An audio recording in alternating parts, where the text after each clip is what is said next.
એક મહિનાથી અંડરગ્રાઉન્ડ આપના ધારાસભ્ય ચૈતર વસાવા પોલીસ સમક્ષ હાજર થતા શું કહ્યું સાંભળો।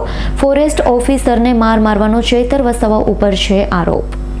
મને બધાને કહેવા માંગુ છું, હું ચૈતર વસાવા અને મારો પરિવાર આખા આદિવાસી સમાજ માટે, આખા ગુજરાતના નવયુવાનો માટે, શિક્ષિતો માટે, શોષિતો માટે, પીડિતો માટે, તમામ લોકોને ન્યાય અપાવવા માટે છેલ્લા શ્વાસ સુધી લડીશું। હું આમ આદમી પાર્ટીના તમામ આગેવાનોનો પણ આભાર માનું છું, કોંગ્રેસના તમામ લોકોનો પણ આભાર માનું છું, જેમને મારા આ કપરા સમયમાં મને સાથ અને સહકાર આપ્યો છે।